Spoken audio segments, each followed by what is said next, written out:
Mi nombre es Rebecca y soy artista. No del tipo que ves en galerías elegantes, sino del tipo que pasa sus días en un centro de caridad modesto pintando con niños que han visto más de lo que deberían. Siempre he creído que el arte puede sanar, y todos los días veo que esto sucede con estos niños. Vivo con mi esposo Mark, un gerente de ventas que siempre está buscando el siguiente gran negocio, y con su madre, Marta, que nunca ha visto razón para callarse su opinión. Nuestro hogar está lleno de las llamadas telefónicas de Mark y los programas de televisión de Marta. No es fácil, pero es la vida. Una tarde, mientras preparaba la cena, decidí compartir una noticia emocionante. Marta, inscribí algunas de mis pinturas y los trabajos de los niños en un concurso de la ciudad. El premio es de 100,000 pesos. Mark, desplazándose por su teléfono, ni siquiera levantó la mirada. Eso está bien, Rebecca, pero seamos realistas. ¿Cuáles son las probabilidades? Marta resopló. ¿Con esos dibujos de niños de la calle? Estás soñando, querida. Intenté explicarles que no se trataba solo del premio, sino de mostrar lo que estos niños son capaces de hacer, cómo expresan su arte. Mark me interrumpió. Rebecca, ¿por qué no buscas un trabajo real, algo que realmente pague? Suspiré mirando las verduras a medio cortar. Es importante para mí, Mark, este trabajo, estos niños, ellos importan. Además, mi salario en el centro es más que suficiente para pagar las cuentas y la comida. Marta hizo un gesto despectivo. Necesitamos dinero real, Rebecca, no juegos de niños. Terminé de preparar la cena en silencio. Esa noche, mientras me acostaba, no pude evitar sentir una mezcla de emoción y decepción. Creía en mi sueño, en la magia del arte, y tal vez, solo tal vez, el concurso podría ser un nuevo comienzo. Pero en casa, sentía que mis sueños no eran más que susurros en una tormenta. Cerré los ojos, imaginando el colorido y caótico salón de arte en el centro, el lugar donde mi corazón se sentía más lleno. Mañana volvería allí, a mi pequeño refugio de pinturas y sonrisas, lejos de las dudas y la fría realidad de mi vida en casa. Este concurso no solo era una oportunidad para ganar dinero, era una oportunidad para demostrarme a mí misma y tal vez a Mark y Marta, que lo que hago es valioso, que tiene el poder de cambiar vidas. Y con ese pensamiento, me quedé dormida, soñando con colores vibrantes y el sonido de las risas de los niños. Cada día en el centro de caridad era un viaje hacia un mundo donde la pintura y el lienzo se convertían en herramientas de transformación. Allí, rodeada de niños que habían visto el lado más oscuro de la vida, encontré mi propósito. Pintamos murales juntos. Las paredes se convirtieron en historias vibrantes de esperanza. Cada trazo de pincel un testamento de su resiliencia. Recuerdo una tarde, un niño tímido llamado Timmy, que nunca había tomado un pincel antes, creó un sol brillante con rayos que se extendían a lo largo de la pared. Su sonrisa al dar un paso atrás para admirar su obra era más brillante que el sol que había pintado. Momentos como esos eran mis recordatorios diarios de por qué hacía lo que hacía. Pero en casa, la historia era muy diferente. Una tarde, regresé a casa, aún llevando la alegría de los logros del día, ansiosa por compartirlos. Me acerqué a Mark y Marta en la sala. Mark, mira esto, le dije, mostrándole una foto del mural. Timmy pintó este sol. Nunca había dibujado nada antes. Mark miró la foto y luego volvió a su teléfono. Está bien, pero es solo un dibujo. Rebecca, los niños dibujan todo el tiempo. La frustración creció dentro de mí. No es solo un dibujo. Mark, es un gran paso para él. Ha pasado por tanto. Marta intervino bruscamente. Rebecca, ¿cuándo vas a dejar de jugar a ser terapeuta con pintura? Es solo un dibujo de un niño. Nada más. Necesitas empezar a vivir en el mundo real. Sus palabras fueron como una bofetada. No es solo un juego. Marta, estos niños encuentran una voz a través de su arte. Es sanador para ellos. Mark soltó un suspiro exasperado. Sanador, y nuestra hipoteca. Rebecca, tu sanación no la va a pagar. Necesitas un trabajo real. Apreté los puños, tratando de controlar la creciente ola de ira y dolor. Este es un trabajo real. Mark, estoy haciendo una diferencia. Marta soltó una risa burlona. ¿Diferencia? ¿Qué diferencia hace cuando me da vergüenza decirles a mis amigas dónde trabajas? Necesitas despertar y ver la realidad. Rebecca. Me quedé allí, las palabras fallándome. La brecha entre mi mundo en el centro y mi mundo en casa nunca había sido tan grande. En uno, estaba ayudando a reconstruir vidas. En el otro, me recordaban constantemente mi supuesta insuficiencia. Esa noche, en la soledad de mi estudio, miré el lienzo en blanco. Las palabras duras de antes resonaban en mi mente, ahogando las risas y la alegría del día. Tomé mi pincel y, con cada trazo, Traté de pintar el dolor, la duda y la sensación de ser menospreciada. El día estaba terminando en el centro de caridad, las paredes resonando con las risas persistentes de los niños. Estaba limpiando las pinturas cuando mi teléfono sonó, mostrando un número desconocido. Hola, Rebecca Thompson al habla, respondí. Señora Thompson, soy John Harris del Consejo de Artes de la ciudad. Felicitaciones. Ha ganado nuestro concurso de arte a nivel ciudad. El premio es de 100,000 pesos. Nos pondremos en contacto pronto para más detalles y para discutir una oportunidad adicional de colaborar con la ciudad. La noticia me golpeó como una ola. ¿He ganado? Mi voz tembló con una mezcla de sorpresa y alegría. Sí, en efecto, su obra y la de los niños realmente se destacaron, respondió John, su voz cálida con genuina admiración. Le agradecí profusamente y colgué, mi corazón palpitando. Esto superaba mis sueños más salvajes, una validación de nuestros esfuerzos, del talento de los niños y, en cierta forma, del mío propio. Compartí la noticia con los niños y su reacción fue conmovedora. Sus vítores y aplausos llenaron la sala con una energía casi tangible. Esta era nuestra victoria colectiva. Más tarde, cuando el centro se calmó, me senté con Lisa, la psicóloga, a tomar una taza de té. Le compartí mis temores sobre cómo dar la noticia en casa. Mark y su madre nunca han visto realmente el valor de lo que hago. Tal vez solo vean el dinero, le confesé. Lisa se inclinó hacia adelante, con los ojos pensativos. ¿Por qué no prueba su reacción? A ver si este viento cambia su actitud. Puede que revele su verdadera cara. Su sugerencia me tocó. En casa, mi trabajo siempre había sido minimizado, su impacto constantemente socavado. Este reconocimiento tan significativo podría ser la prueba de su verdadera actitud hacia mí y mi trabajo. Reflexioné sobre el consejo de Lisa mientras regresaba a casa. La idea era inquietante pero necesaria. Si el dinero cambiaba su actitud, destaparía la incómoda verdad sobre cómo me veían. Al llegar a casa esa noche, decidí no compartir la noticia aún. Quería observar, planear mi enfoque con cuidado. Las palabras de Lisa resonaban en mi mente, y sabía que tenía razón. Era el momento de descubrir la verdad. Por incómodo que fuera, me fui a la cama esa noche con una mezcla de anticipación y aprensión. Estaba segura del amor de Mark, o al menos quería estarlo. Pero la propuesta de Lisa era una oportunidad para ver más allá de mis esperanzas y entender la realidad de mi vida en casa. Estaba de acuerdo con ella. Era una prueba que valía la pena. Esa noche decidí que era hora de poner en práctica mi plan. Sentada en la mesa de la cena con Mark y Marta, tomé una profunda bocanada de aire y dije, tengo algo que contarles. Gané el concurso de arte de la ciudad. El premio es de 100,000 dólares. La reacción fue inmediata y dramática. El tenedor de Mark cayó sobre su plato con un estruendo, y los ojos de Marta se abrieron de incredulidad. 100,000 dólares, Rebecca, eso es increíble, exclamó Mark, su indiferencia habitual reemplazada por un entusiasmo sorprendente. Marta, que siempre había sido rápida con una palabra crítica sobre mi trabajo, de repente se suavizó. Querida, esa es una maravillosa noticia. Estamos tan orgullosos de ti, dijo, su tono inusualmente cálido.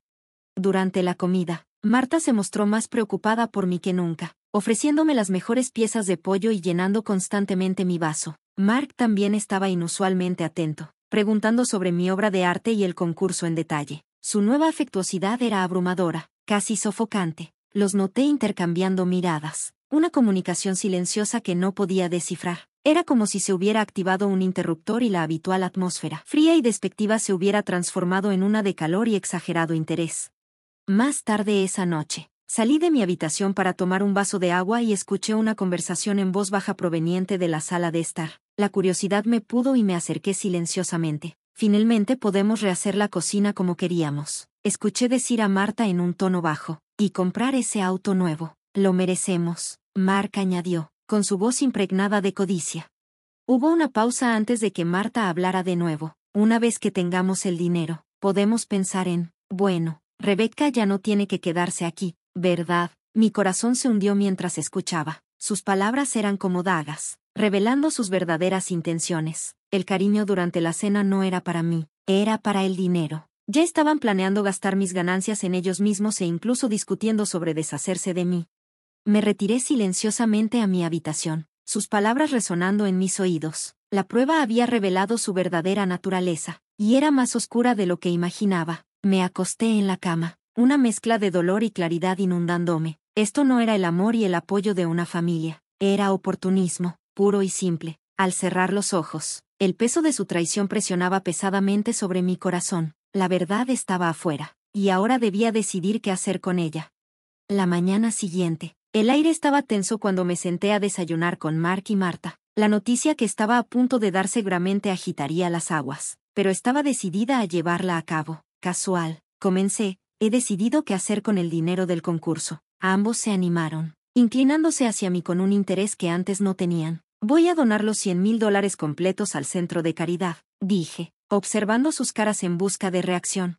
La respuesta fue inmediata y explosiva. ¿Qué? Mark golpeó la mesa con la mano, su rostro rojo de rabia. ¿Estás loca, Rebecca? La voz de Marta se elevó, llena de incredulidad y furia. ¿Vas a regalar nuestra oportunidad de una vida cómoda? ¡Qué niña tan tonta!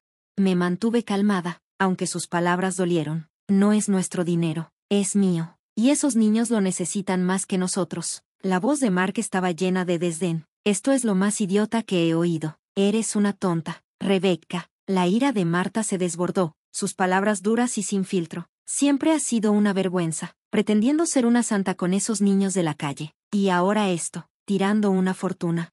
Intenté explicar. No es tirarlo, es ayudar a niños que no tienen nada. Pero Mark no cedió. No se trata solo del dinero. Siempre has sido así. Ingenua y tonta. Debería haberlo visto antes. Planeaba esperar para gastar el dinero, pero ahora quiero el divorcio. Rebecca, no puedo estar con alguien que tira oportunidades como esta. Sus palabras me cortaron, pero también trajeron claridad. Esta era la realidad de nuestro matrimonio. Despojado de cualquier pretensión, los miré a ambos. Mi decisión firme. Si así te sientes, entonces ahora me queda claro. Este matrimonio, esta relación, nunca fue sobre nosotros, fue sobre conveniencia, sobre dinero.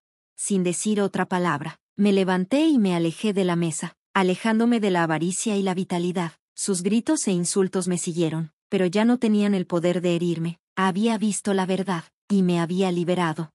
Los días siguientes a mi anuncio fueron fríos y silenciosos. La casa se sentía más como un campo de batalla que como un hogar. Mark y Marta me evitaban. Su decepción y enojo flotaban en el aire como una espesa niebla. Estaba empacando algunas de mis pertenencias en la habitación cuando Mark entró. Su rostro estaba duro, sus ojos vacíos de la calidez que alguna vez conocí. ¿De verdad vas a hacer esto? ¿Tirar nuestra vida por una caridad? Me preguntó, su voz teñida de amargura. No estoy tirando nuestra vida, Mark. Estoy eligiendo hacer lo correcto con mi dinero, respondí, doblando un suéter en mi maleta. Él soltó una risa amarga. ¿Tu dinero? Se suponía que era nuestro boleto para salir de aquí, Rebecca, y tú lo diste como si no fuera nada. Para mí nunca fue sobre el dinero, Mark. Se trata de ayudar a esos niños, algo que nunca entendiste. Su frustración estalló. Estás tan ciega con esa maldita misión que no puedes ver el mundo real. Eres una soñadora, Rebecca, y las soñadoras no sobreviven. Cerré mi maleta, sintiendo la finalización del momento. Tal vez esa es la diferencia entre nosotros, Mark. Yo sueño con hacer una diferencia, mientras tú sueñas con el dinero. El rostro de Mark se tensó. ¿Sabes qué, Rebecca? Tal vez sea mejor así. No puedo estar con alguien que no ve la realidad. Quiero el divorcio. Las palabras dolieron, pero no me sorprendieron. Si es eso lo que quieres, Mark, respondí. Él se dio vuelta para irse, pero se detuvo. Siempre fuiste una tonta, Rebecca. Solo no lo vi hasta ahora. Después de que salió de la habitación, me senté en el borde de la cama, las palabras de Mark hundiéndose en mí. El amor que pensaba que teníamos quedó eclipsado por la codicia y el malentendido. Mientras bajaba la maleta por las escaleras, Marta ni siquiera me miró. Su desdén era evidente. Su silencio era más ruidoso que cualquier palabra. Al salir de la casa, sentí una mezcla de alivio y tristeza. El capítulo de mi vida con Mark y Marta había terminado, pero delante de mí estaba un camino hecho por mí misma. Subí al taxi, echando un vistazo atrás a la casa por última vez. Esto no era solo un final, era un comienzo de una vida en la que podía ser fiel a mí misma y a mis sueños, libre de las cadenas de la codicia y el malentendido. El día para firmar los papeles del divorcio llegó, con una mezcla de alivio y finalización. Entré a la oficina del abogado sintiendo un propósito renovado. Mark estaba allí y, para mi sorpresa, Marta lo acompañaba. Su presencia juntos fue un recordatorio brusco de la vida. No perdí tiempo mientras nos sentábamos. Marta no desperdició ni un segundo en lanzarme un reproche cortante. Estás cometiendo un gran error, Rebecca. tirando un matrimonio por algo tan trivial como dinero para una caridad, siseó, su tono cargado de desdén. ¿Y cómo planeas sobrevivir con tu salario tan pequeño? Ni siquiera puedes permitirte un lugar decente para vivir. Sus palabras eran afiladas, mordaces. Mark se quedó en silencio, lanzándome miradas de desprecio. Yo escuchaba la diatriba de Marta sintiendo una extraña desconexión. Sus palabras ya no tenían el poder de herirme. Una vez que los trámites estuvieron listos y llegó el momento de irme, me volví hacia ellos, una sonrisa curvando mis labios. ¿Sabes? Solo estaba probándolos, dije. Sus miradas confusas solo alimentaban mi confianza. ¿Probándonos?, preguntó Mark, desconcertado. Sí, quería ver cómo reaccionaban si les decía que iba a donar todo el dinero, y ambos mostraron sus verdaderos colores. El rostro de Marta se contorsionó en confusión. ¿Qué estás diciendo? No voy a donar todo el dinero a la caridad. Eso fue una mentira. La ciudad me ha ofrecido varios proyectos lucrativos. Voy a estar más que bien, respondí, sintiendo la satisfacción de revelar la verdad, haciendo que mis palabras sonaran firmes y claras. El color se drenó del rostro de Mark, y la boca de Marta quedó abierta por la sorpresa. Su reacción fue todo lo que esperaba y más. Mark, de repente, encontró su voz, la desesperación invadiendo sus palabras. Rebecca, por favor, lo siento, no quise decir nada de eso. ¿Podemos empezar de nuevo? Lo miré una vez, a mi ahora es marido, un extraño que me suplicaba una segunda oportunidad. No, Mark, no podemos. Me mostraste quién eres realmente y no tengo ningún deseo de estar con alguien así. Volví mi mirada hacia Marta y añadí, y tú, Marta, deberías saber que el dinero no lo es todo. Lo que hago, mi trabajo, es más importante que cualquier lujo que anheles. Sin decir una palabra más, salí de la oficina, dejándolos atrás en su shock e incredulidad. Caminé hacia la luz del sol, sintiéndome más ligera y más segura que en años. El divorcio había sido el final de un capítulo doloroso, pero también el comienzo de algo nuevo, un capítulo donde yo era la autora de mi propia historia, libre de la codicia y la decepción de los demás. Era una libertad bien ganada y merecida. Los meses que siguieron a mi separación de Mark y Marta se desplegaron como una serie de vibrantes pinceladas sobre un lienzo antes en blanco. Me encontré inmersa en un nuevo ritmo de vida, uno que resonaba con las risas de los niños en el centro de caridad y la concentración tranquila de mi trabajo en proyectos urbanos. Mi mundo, antes confinado a las expectativas y críticas de una casa que no me entendía, se había expandido hacia un ámbito donde mi pasión por el arte y mi dedicación a ayudar a los demás no solo eran reconocidas, sino celebradas. Alquilé un pequeño apartamento en una zona pintoresca de la ciudad. No era lujoso, pero era mío. Un santuario donde las paredes estaban adornadas con mis pinturas y las alegres obras de los niños del centro. Cada pieza contaba una historia, un recordatorio del viaje que había emprendido y de las vidas que se entrelazaron con la mía. La decisión de donar la mitad de mi premio a la caridad había desencadenado una serie de eventos inesperados. Los periódicos locales y los blogs comunitarios tomaron la historia, intrigados por la artista que eligió la caridad sobre el beneficio personal. Mi teléfono comenzó a sonar con consultas y ofertas. Los dueños de galerías locales, que antes eran indiferentes, ahora estaban ansiosos por exhibir mi trabajo. Mis pinturas, que habían sido un refugio en mis momentos más oscuros, ahora eran admiradas en galerías bien iluminadas, apreciadas por personas que veían en ellas la misma esperanza y belleza que yo. Los proyectos urbanos también trajeron un nuevo reconocimiento. Fui contratada para diseñar murales para espacios públicos, transformando paredes grises en tapices de color y vida. Cada proyecto era una nueva aventura, una oportunidad de dejar una marca en la ciudad que se había convertido en mi lienzo más grande. En medio de este éxito recién encontrado, de vez en cuando recibía mensajes de Mark, sus textos cargados de disculpas y súplicas por una segunda oportunidad. Eran un recordatorio directo de la vida que había dejado atrás. Los leía a veces con una sonrisa burlona, pero sobre todo con una sensación de desapego. El dolor que me había causado era una parte de mi pasado, un capítulo cerrado el día que salí de esa casa. Sus palabras, que una vez fueron capaces de herirme profundamente, ahora me parecían superficiales, como ondas en la superficie de un lago que no podían alterar sus profundidades. Las tardes en mi apartamento eran un tiempo de reflexión y creatividad. A menudo me sentaba junto a la ventana, una taza de té en la mano, mirando las luces de la ciudad, pensando en los giros que mi vida había tomado. La traición y el dolor habían sido un crisol, quemando las ilusiones y dejando atrás una claridad de propósito. Me di cuenta de que había encontrado fortaleza en mi vulnerabilidad, valentía al enfrentar lo desconocido y una creencia inquebrantable en el poder del arte para sanar y transformar. Los fines de semana, dirigía talleres de arte en el centro de caridad. Los niños, cada uno con su propia historia de resiliencia, seguían siendo mi mayor inspiración. Pintábamos juntos, nuestra imaginación colectiva convirtiendo lienzos en blanco en expresiones de alegría, dolor y esperanza. Veía en sus ojos el reflejo de mi propio viaje, un testamento del poder curativo del arte. A medida que la ciudad abrazaba mi trabajo, mi vida personal también comenzó a florecer de nuevas maneras. Hice amigos en la comunidad artística, un grupo de individuos eclécticos y solidarios que me apreciaban por lo que era. Compartíamos historias, reíamos y soñábamos juntos. Por primera vez en mucho tiempo, sentí un sentido de pertenencia. Una noche, mientras terminaba una pintura para una próxima exposición, me aparté para contemplarla, los colores vibrantes sobre el lienzo, la sensación de logro, la paz que llenaba mi corazón. Era un contraste con los días de duda y menosprecio. Había emergido de las sombras de una relación opresiva hacia la luz del autodescubrimiento y la realización. Cuando apagué las luces esa noche y me acomodé en la cama, pensé en el futuro. Estaba sin escribir, lleno de desconocidos, pero ya no tenía miedo. Había sobrevivido a la tormenta y había encontrado mi arco iris al otro lado. Mi historia era una de transformación, un recordatorio de que incluso en nuestros momentos más oscuros, existe el potencial para una obra maestra, y apenas estaba comenzando.